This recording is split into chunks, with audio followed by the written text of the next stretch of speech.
Welcome! Today, we're going to build a practical, hands-on playbook to really help you master patient counseling for neuropathic pain. We're going to distill all the key guidelines into actionable strategies you can use right away to empower your patients and, really improve their outcomes. So here's our game plan for this explainer. First, we'll define the terrain. What exactly is neuropathic pain? Then we'll get into the first-line playbook, cover some advanced strategies, talk about adapting for special populations, and then wrap it all up with a counseling huddle full of crucial tips. All right, first up, let's get grounded in the fundamentals. You can't have an effective counseling session if you're not crystal clear on what it is you're actually treating. Okay, so this is the textbook definition, but for a patient, that's just a bunch of jargon, right? The real magic happens when we translate this. The best analogy I've heard is that it's a problem with the body's wiring. The alarm system itself is faulty, not that there's a real fire. That can be a huge light bulb moment for someone who's been told for years there's nothing wrong. And it's important to know that this pain basically comes in two main flavors, peripheral and central. And knowing the difference is super important. It helps contextualize what the patient is going through, whether it's diabetic neuropathy in their feet versus pain coming from a central issue like a spinal cord injury. And that, of course, can really guide the treatment approach. Now this is a big one, allodonia. Your patients are probably not going to use this word, but they will say things like, I can't stand the feeling of the bed sheets on my legs, or my t-shirt hurts my skin. And when you hear that, bam, this is what's going on. Giving their experience a name is so powerful. It validates what they're feeling and shows them you get it. And then you've got its cousin, hyperalgesia. This is when the volume on pain gets turned up to 11. A small paper cut feels like a massive wound. A little bump is excruciating.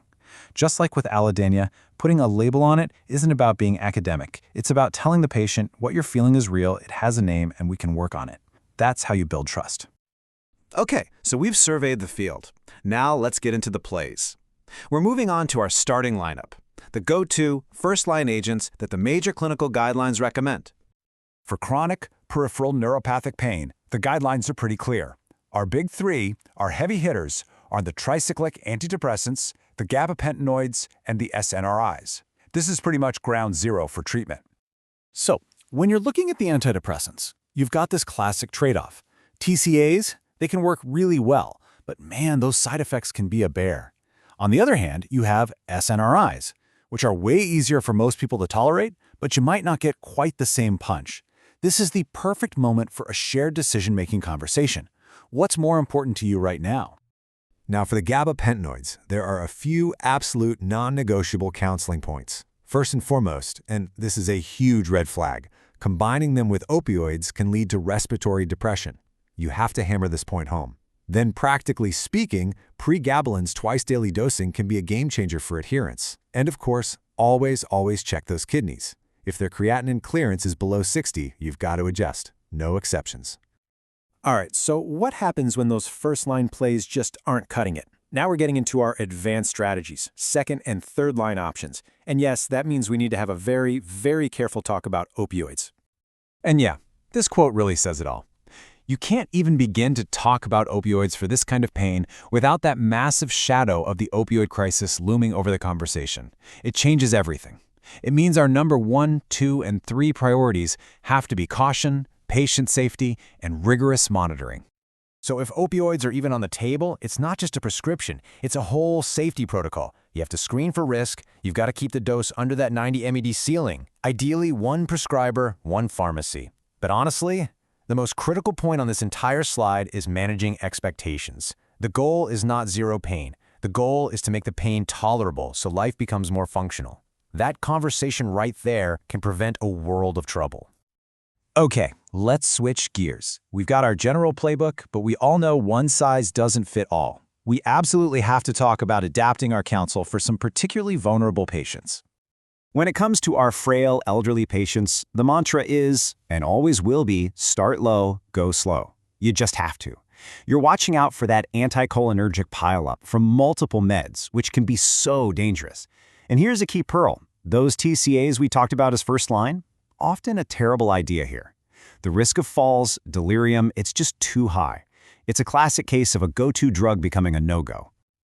Now, pregnancy and breastfeeding. This is a time when patients are really looking to you for clear, confident answers, and the guidance is pretty specific. During pregnancy, TCAs are generally preferred. For breastfeeding, the list shifts a little bit. Having these facts at your fingertips is so important because it lets you have that reassuring, evidence-based conversation about the safest path forward for both mother and baby. All right, let's huddle up for the final play. This is where we bring it all together. We're talking about essential, high-impact counseling tips that you can literally start using on your very next shift. Honestly, if you remember just one thing, make it this. This conversation about the goal of therapy is everything. You have to set this expectation on day one. We are not shooting for zero pain. We are shooting for less pain, pain that is tolerable, pain that lets you get back to doing things you enjoy. Framing it this way is the difference between a frustrated patient and one who can celebrate small victories.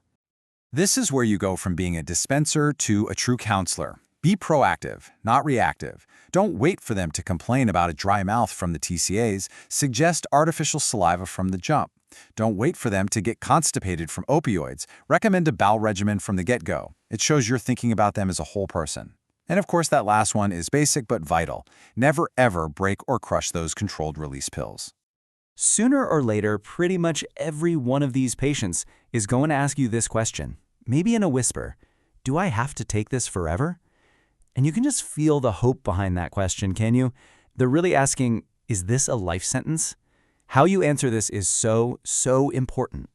And the great news is, you can give them an honest, hopeful answer. Yes, it's possible. The key is to explain that once their pain has been well controlled for a few months, we can talk to the doctor about a very slow, very gradual taper.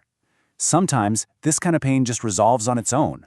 Just offering that possibility, that light at the end of the tunnel, can be incredibly powerful. And that's our playbook. But, a playbook is just a set of strategies on paper. So the real question, the one I want to leave you with, is this one. How are you going to take these plays and use them to move beyond just giving out information and really start partnering with and empowering every single patient you see?